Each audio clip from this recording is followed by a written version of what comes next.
definitely. Speaking about one young player in particular, Luka Doncic has been giving the Clippers literally everything they asked for. Let me put you on game.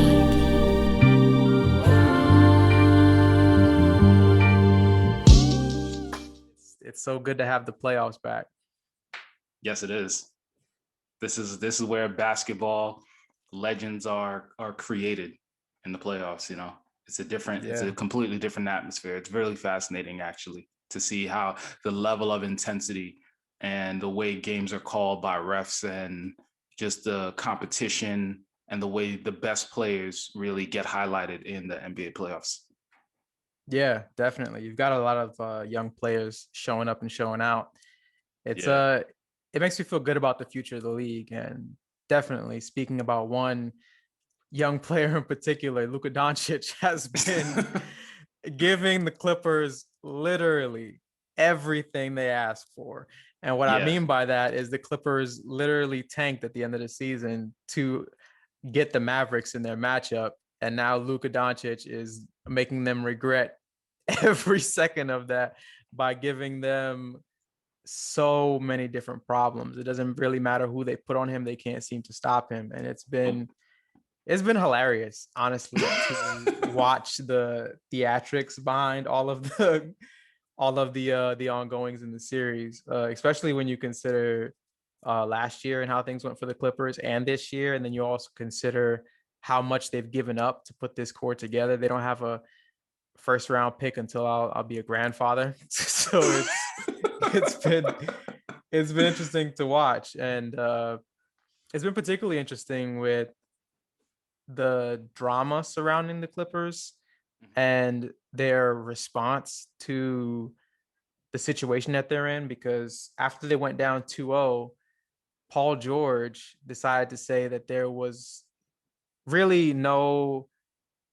nervousness, or he essentially indicated that there was nothing to be worried about, which doesn't really make any sense to me. I don't know why Paul George continues to say weird and questionable things when put in these kinds of positions, but it's odd.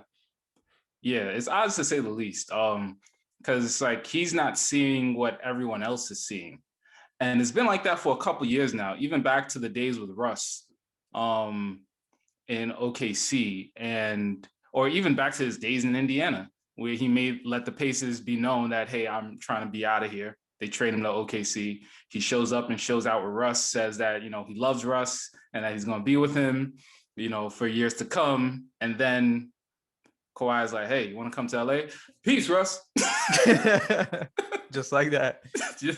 So he's just living in his own world, essentially. And just the playoffs last year, remember when he said it wasn't a championship or bust season? It's like what is it then? But they just won last night. So now they're down 2-1, and they essentially have to beat Luka and the Mavs 3 out of 4 times in order to advance, which is a really tall task. But it remains to be seen what's going to happen with the Mavs. But we'll be tuning in for sure. Yeah. The rest of the team for the Clippers were kind of missing in action the last couple games, but in his last game, they kind of showed up. And for the Mavs, it was the exact opposite. Luka had probably one of the best games he's had all season last night. He had 5 turnovers, but besides that, he put up 44, 9 and 9. Yeah. From 7 of 13 3-point shooting. And he should have had 50 if he would have made his free throws. Which is insane, his level of production. And despite all that, the Clippers still ended up beating them by 10 points behind Kawhi's 36 and Paul George's 29. And so they both had pretty efficient shooting nights. They got some help from their, teammates, especially Rajon Rondo leading the offense. And if they can continue to bottleneck the Mavs offense around Luka and prevent the rest of the team from getting themselves going, they might have a chance to actually pull out the rest of the games. Because if you kind of let Luka continue to just ball out of control, he isn't as powerful unless he is also getting the rest of the team involved. And so Yeah. they, and so it's interesting how we thought that the Clippers couldn't really guard Luka, and they still can't. And I think that they're just saying, okay, fine, we'll just tighten up on everybody else and let Luka score a bunch of points and see what happens. Yeah. They also finally decided to put Paul George and Kawhi, mostly Kawhi, on Luka, which they should have been doing from the beginning of the series, because that's kind of what the bill was with the Clippers. Like when they first got together, it's like, what are perimeter players going to do if they have two of the best defensive wings in the league? And the answer for the Mavs series has been put Patrick Beverly on them and have Luka Doncic proceed to tell Patrick Beverly on multiple occasions that he's too effing small. So it's been an exercise in futility, but it'll be interesting to see what happens in the series going forward. It's definitely the Clippers are certainly in trouble, regardless of what Paul George would have you believe. But yeah, there's a lot of interesting series. We can go on about Mavs Clippers for a while, but I wanted to talk about all of the meaty series that we have going on. Bucks Heat is a huge surprise. Like I don't think I can understate my surprise of what's happening. I think we both had Bucks in 6, correct? Yes. But it's been astounding to watch them just wallop them. Yeah. It's like, get the brooms out. Even if the Heat can eke out a game, the sheer dominance that the Bucks have displayed against them, even on bad shooting nights for the Bucks, has been astounding. And the way the Bucks have kind of held Bam Adebayo in check, along with forcing the rest of the Heat players to, make something happen, and no one being able to, has just been, it's just phenomenal. They are playing great defense.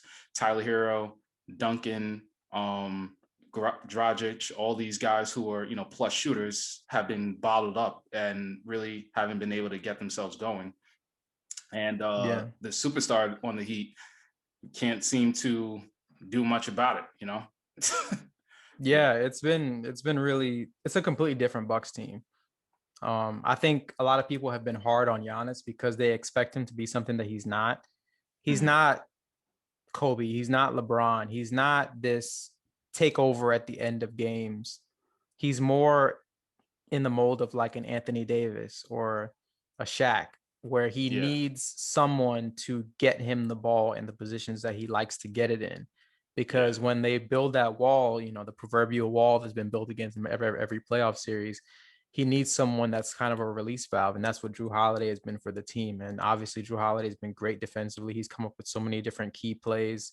And he's just been what Giannis needs as far as having an extra ball handler, so the pressure isn't on Giannis, because Giannis hasn't had a great series, but the Bucks have still been dominant, and they've been getting good contributions from guys like Brook Lopez, who's been amazing. Bryn Forbes has been going off this whole series. He's been shooting the lights out. Even guys like PJ Tucker, they've had a lot of contributions from a lot of different areas. So this Bucks team is scary, and the Heat really haven't been what we thought they were since their performance in the bubble.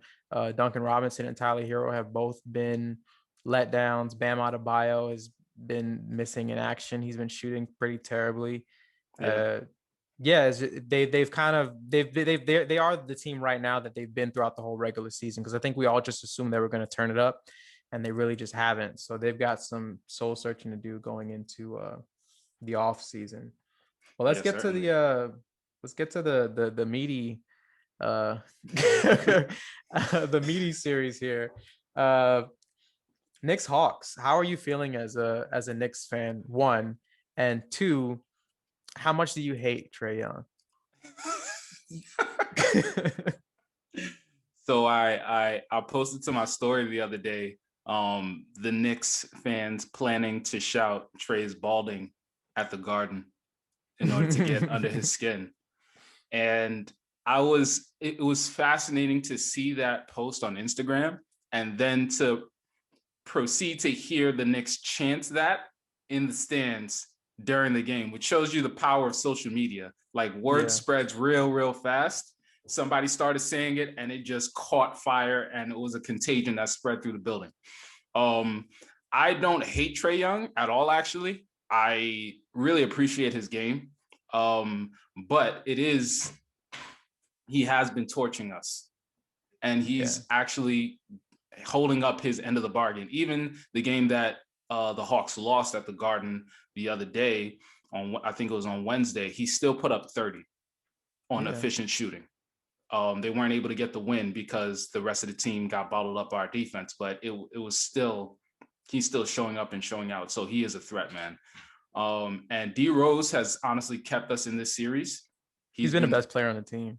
He has been the best player on the team, and he's shown he's really turning the clock back and showing how dynamic of an offensive threat he is and how many tricks he has up his sleeve still, and the way he can cleverly get to whatever spot he wants on the court.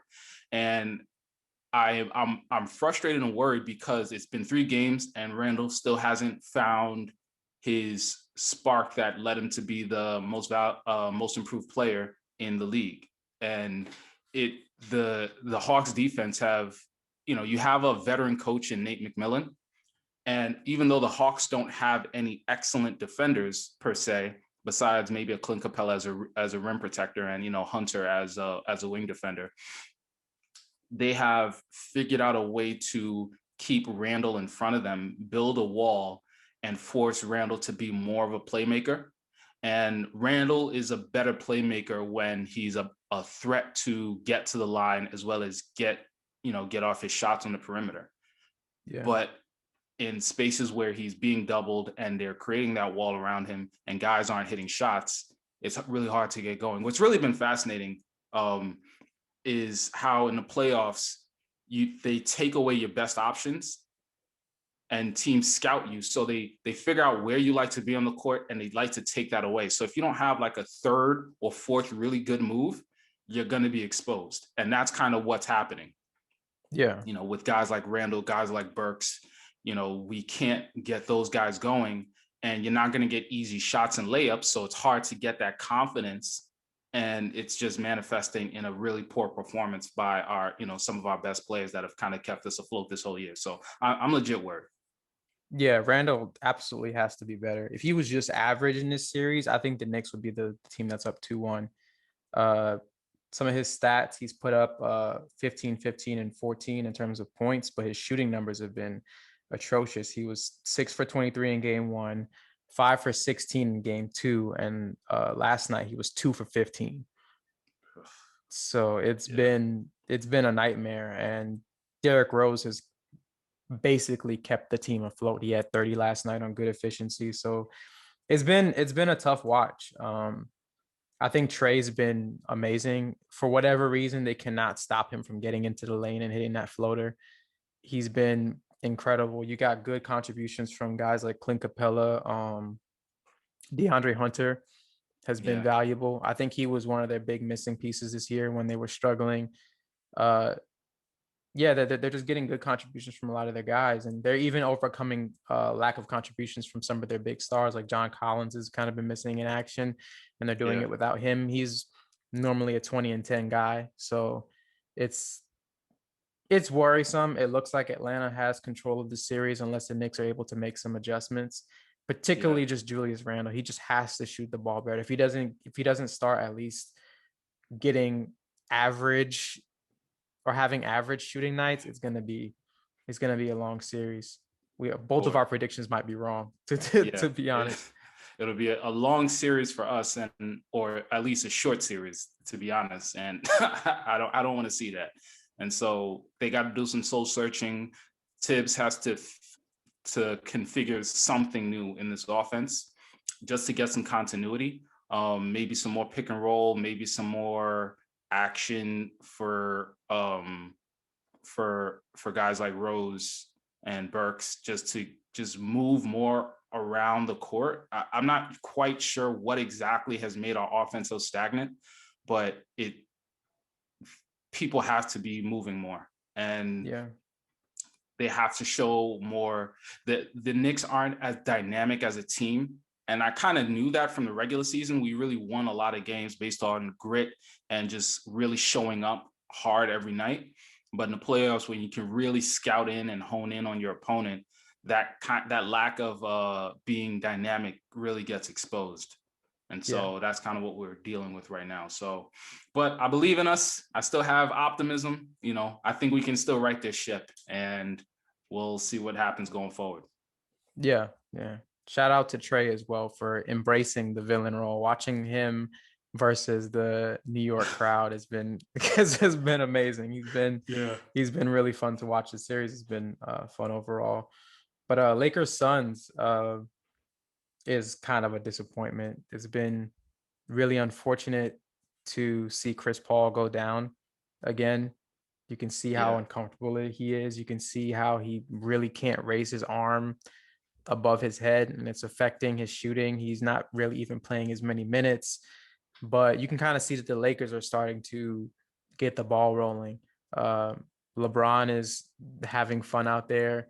You can see him smiling. Andre Drummond imitating him on the on the bench. The Lakers are rolling, but I think most importantly, they're getting in games 2 and 3, they're getting big time Anthony Davis, because he wasn't aggressive in game 1, and in games 2 and 3 he's been aggressive. He's been getting to the line. He's being the player that they need him to be, which is unfortunate sometimes. It's unfortunate that it takes him having a bad game or him being prodded for him to do that. But you know, his level of talent when he is engaged and when he is aggressive is astounding. So it's been good to watch him kind of get his stride and actually be that number one, because he's number one right now on the team, as long as LeBron isn't fully healthy, even though LeBron is starting to pick up. Yeah, and it was amazing to see on game 3 how they kind of deferred to each other at different points, because Davis, now he's actually playing through injury. I could tell that Davis is hurt, but he's just kind of gritting his teeth and just saying, okay, it's playoff time. No more excuses. I got to show up and kind of put my body on the line. And he has been. And it's resulted in more trips to the foul line. It's resulted in, you know, more body up situations and getting contact with layups. And then him playing even better defense. That block that he had against Devin Booker on that fast break was phenomenal. Yeah. You know, in game 3. And he was limping afterwards. And it was interesting to see how immediately after that, LeBron kind of saw it in Davis's eyes that, like, hey, I'm kind of hurt. I'm going to still stay out here. And LeBron just started to take over physically and just started punishing Jay Crowder. And just straight up and, you know, trying to embarrass him. And I really respect Jay Crowder for, you know, standing up for himself and trying to really make a name for himself in that moment, but he could not. He had nothing for Bron. Yeah, it's tough for the Suns, because I think it would be a much more interesting series if we had a fully healthy Chris Paul. And it's been unfortunate to see how many injuries he's had over the last couple of postseasons. The biggest one being the hamstring injury in the Rockets Warriors series, because they really were this close to winning that series. So it's unfortunate. The Suns had a great season. I think this can also be a learning experience for the young guys. I think Devin Booker's had uneven series overall. He had a big game 1, but he's been a little uneven since then. But DeAndre Ayton has been great. I mean, he's really generally only shooting from like 2 feet away, but he's been really good from that area. And he's had multiple 20 and 10 games. He's really shown up. He's, like I think I said during our preview, that he's going to be one of the keys to the series, and he's lived up to it. So I think it'll be very prudent for the Suns if they can get more from those guys going forward, and more from their role players like Bridges and Crowder, because Crowder has been pretty bad from the field as well. But that remains to be seen.